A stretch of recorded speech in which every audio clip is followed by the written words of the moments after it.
나의 기도가 주의 앞에 분향함과 같이 되며 나의 손 드는 것이 저녁 제사같이 되게 하소서. 분향과 기도가 같이 가요. 8장 4절, 향연이, 연기가 성도의 기도와 함께 천사의 손으로부터 하나님 앞으로 올라간다고 했어요. 기도 중에서 가장 좋은 그림은 바로 이 그림 같아요. 오늘 우리가 민수기 16장에서 만나는 이야기는 하나님의 입장에서 너무도 거룩한 백성을 위해서 필요한 사건을 기록하고 있습니다. 다름 아닌 고라 자손의 반역이라는 것이죠. 민수기 16장에는 두 번의 원망이 나오는데 고라를 비롯한 당을 지었던 사람들의 원망과 오늘 향로에 대한 말씀 이후에는 또 백성들이 원망을 해요. 그때 하나님께서 그들에게 연병을 주셔서 무려 14,700명이나 그날 죽게 되는 어려운 일들을 경험한 것을 볼 수가 있습니다. 고핫 자손에게는 임무가 있었는데 성막이 움직일 때 그 성막의 모든 성소의 물건들을 고핫 자손들이 관리하게 되어 있습니다. 아론이 그것을 다 정리한 다음에 그것을 운반하는 사람을 나머지 고핫 자손들이 하게 되어 있으니까 사촌은 들어가서 성물들을 만지는데 사촌인 나는 그것을 들고 다니는 신세 고라가 스스로 이 일을 잘 소화하지 못했던 것 같습니다.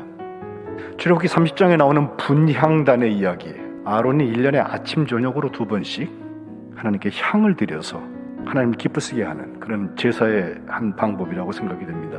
이 향로와 불 혹은 분향이라고 하는 게 얼마나 예민한지 하나님이 지시하고 하나님이 명령하시지 않은 다른 불을 담아다가 하나님 앞에 분향했다가 그 앞에서 다 죽어요. 이런 어려운 일이 있을 만큼 하나님께서 구체적이고 세밀하게 보고 계신 것입니다. 이런 일들을 감당하는 사람들 중에 일어나는 보이지 않는 알력관계입니다. 이 속에 세 가지 우리 키워드가 다 들어있습니다. 먼저 구별은 분수에 지나치다는 말에서 봅니다. 고라가 볼 때 모세와 아론은 분수에 지나칩니다. 그러나 모세가 볼 때 고라는 말할 것도 없이 분수에 지나칩니다. 정말 하나님이 원하시는 것을 하고 있는지 그거에서 보지 않으면 작은 일들도 커 보이고 거스름이 원망이 되고 원망이 대적이 되는 일들이 일어날 수 있습니다. 구별은 하나님께서 하시는 거예요. 두 번째, 거룩한 백성들에게 일어나는 선택이라고 하는 거. 하나님이 그렇게 택해 주신 거, 그렇게 구분하신 거, 성막에서 봉사하는 일, 섬기는 일이 작은 일이냐라고 모세가 묻잖아요. 다른 일을 할 뿐이에요. 어떤 것은 귀하고 어떤 것은 천하고 이런 게 아니에요. 성물을 만져야만 그게 귀하고 그걸 단순히 들고 육체노동하는 사람은 가치 없는 게 아니에요. 누군가는 그 일들을 해야 되잖아요. 하나님이 선택하셨으면 선택받은 선택자를 살아가는 거예요. 그리고 온전함은 하나님께서 그들을 장막에서 떠나라고 했을 때 떠나야 돼요. 말씀을 순종하는 것이, 청종하는 것이 온전함입니다. 이것이 고라 사건의 전모인데 저는 오늘 그 다음 말씀을 본문으로 택했어요. 바로 거룩하게 된 향로의 이야기입니다. 이스라엘 자손의 온 회중이 모세와 아론을 원망하면서 하는 말입니다. 너희가 여호와의 백성을 죽였구나. 그래서 42절에 회중은 모여서 모세와 아론을 때렸습니다. 그때 회막에 구름이 회막을 확 덮으면서 여호와의 영광이 나타납니다. 고라의 일로 죽은 자 외에 이 연병으로 죽은 자가 14,700명이라고 49절은 말하고 있는데 그들이 죽은 자와 산 자 사이에 섰을 때 연병이 그쳤다는 것입니다. 향로, 그 향을 가지고 가서 하나님 앞에 속죄하는 것, 이것은 과연 하나님께서 원하시는 그 말씀대로 행할 때 일어나는 일들입니다.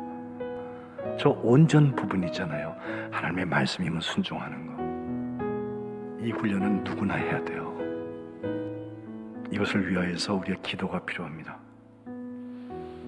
기도는 내가 소원하는 일들을 이루기 위하여서 하는 기도가 있지만 주님이 보여주신 바에 의하면 아버지 나의 원대로 마옵시고 아버지의 원대로 하옵소서. 누가복음 1장 8절, 9절, 10절을 보면 제사장의 직무를 행하면서 전례를 따라서 제비를 뽑아가지고 주의 성전에 들어가서 분향할 때 10절에 보면 모든 백성은 그 분향하는 시간에 밖에서 기도하고 있었다 그랬어요. 이 향로와 분향 그리고 기도가 같이 가요. 우리가 향기나는 제사를 할 때 우리의 향로에서 일어나는 향들은 하나님의 기도를 통하여서 우리의 기도가 응답받는 역사, 하나님의 뜻이 내게 이루어지는 역사, 그것을 말합니다. 온전함은 바로 그런 곳에 있습니다. 제가 바라기는 이 거룩한 순례들을 통하여서 성민들에게 정말 향로와 같은, 금향로와 같은 그런 기도의 교통과 기도의 열매가 맺어지시기를 주님의 이름으로 축복합니다.